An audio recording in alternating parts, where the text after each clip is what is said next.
You know that feeling when your alarm goes off and you literally give anything for just 5 more minutes? So you hit snooze, and then 5 turns into 15, and you finally drag yourself out of bed feeling even more exhausted than when you first woke up. You tell yourself, if only I had more sleep. But here's the thing, waking up tired isn't just about how much sleep you got. It's about what you do in those first few minutes after your eyes open. And I've found 6 science-backed habits that completely changed my mornings. No more hitting snooze 4 times. No more stumbling around like a zombie until noon. The best thing, you can do all these immediately tomorrow. So let's talk about how to actually wake up refreshed with these 6 habits. Habit 1, stop hitting snooze. Okay, I know, you probably don't want to hear this one, but here's what the research says. A Japanese study found that while people mainly use snooze alarms to reduce anxiety about oversleeping, snooze alarms actually increase sleep inertia after waking. Sleep inertia is that groggy, foggy feeling when your brain just refuses to come online. So every time you hit snooze, you're fragmenting your sleep and making yourself feel worse. Those extra 9 minutes aren't restful sleep, they're just confusing your body. Here's what worked for me. I put my phone across the room.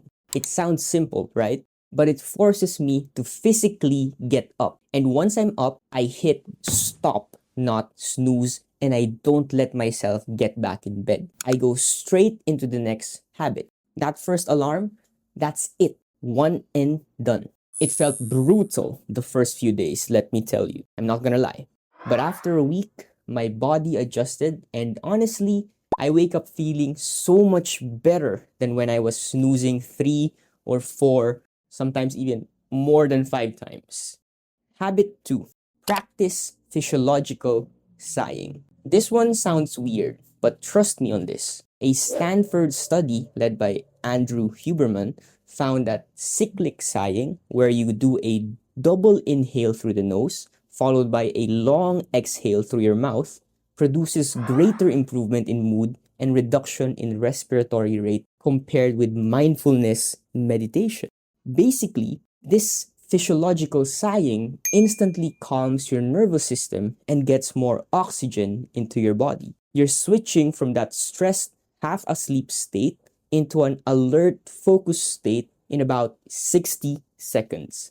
Here's how I do it. After hitting stop for my alarm, I take 2 quick inhales from my nose, like a double sniff, and then I let out a long, slow exhale through my mouth. I do this for about a minute, maybe 8 to 10 cycles. And by the end of it, my brain feels clearer and my body feels less tense. You know, it's like hitting a reset button before the day even starts.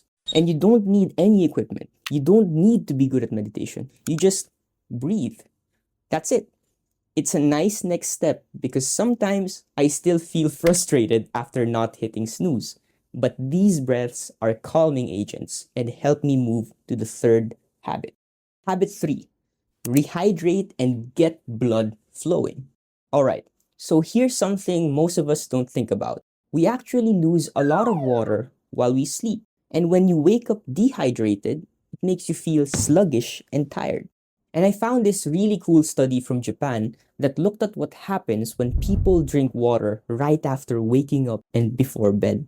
They found that drinking 550 milliliters of water within 2 hours of waking increased body temperature, improved blood flow, and helped dilute waste materials in the blood. Basically, it kickstarts your system. So here's what I do now. I keep a large glass of water beside my phone when I put it across the room. As soon as I'm up and done with my breathing, I drink the whole thing.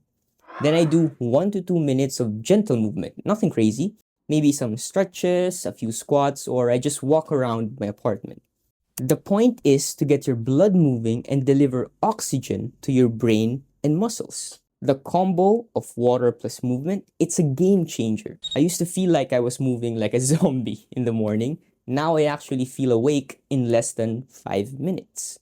Habit 4, seek bright light exposure. This is one of those habits that sound too simple to work, but the science is rock solid. A study found that even a single 30-minute exposure to bright light immediately after waking is sufficient enough to advance circadian rhythms. This basically means it helps your body clock sync up and tells your brain, hey, it's daytime, it's time to be awake. And even more, the blue wavelengths in morning sunlight actually suppress melatonin, the sleep hormone, and it helps you feel alert. So you don't need a full hour, just even 5 to 15 minutes of exposure can make a difference. And here's what I do. I try to go outside with another cup of water. If the weather's bad, I just sit by a window, or at least I'm standing up into somewhere with light. I'm not staring directly at the sun or anything, I'm just being in the light. And honestly, this is one of my favorite parts of the morning now. It's quiet, it's peaceful, and by the time I come back inside, I feel fully awake and ready to start my day. If you work from home or have a flexible schedule, this is extremely important. If you have to leave early for work, even just stepping outside for a few minutes while you wait for your ride or walk to your car helps. Habit 5. Avoid screens. Okay, like most people, I used to grab my phone before I even got out of bed. Emails, messages, social media, I'm just drowning myself in notifications before my eyes were fully open. And I'd start the day feeling behind and stressed. Because here's what the research tells us.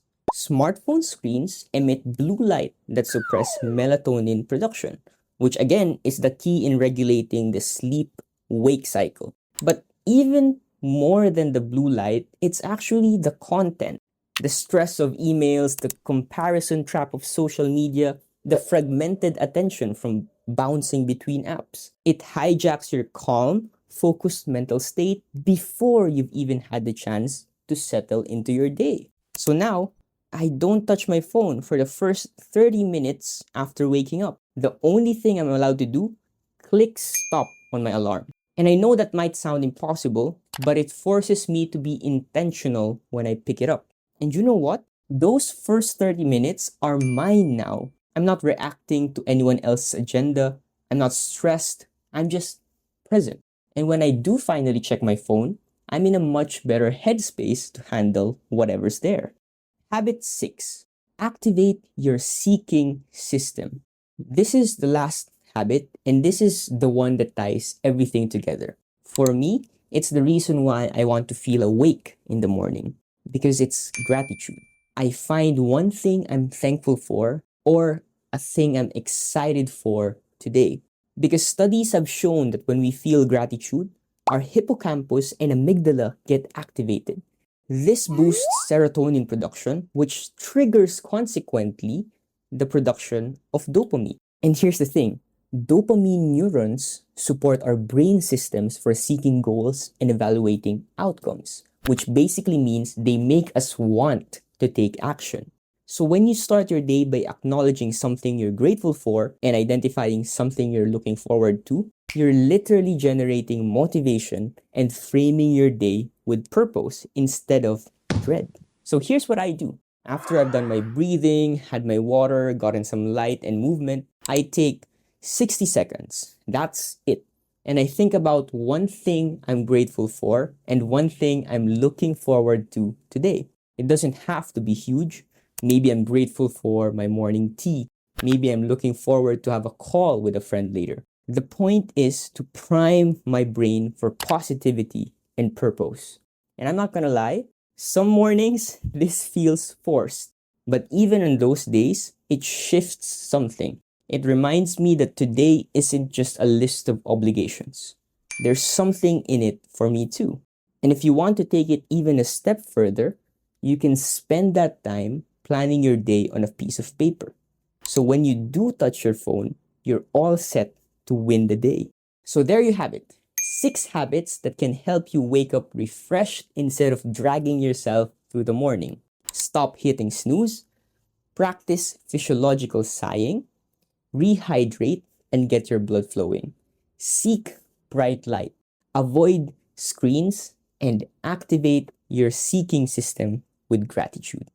These aren't complicated. You don't need any fancy equipment. You just need to be a little intentional about how you start your day. So pick one habit, try it tomorrow, see how it feels, then add another. In a couple of weeks, I think you'll be surprised at how different your mornings and honestly your whole day start to feel. Let me know which habit you're starting with. I'd love to hear how it goes. Thanks for watching, and here's to waking up actually feeling ready for the day.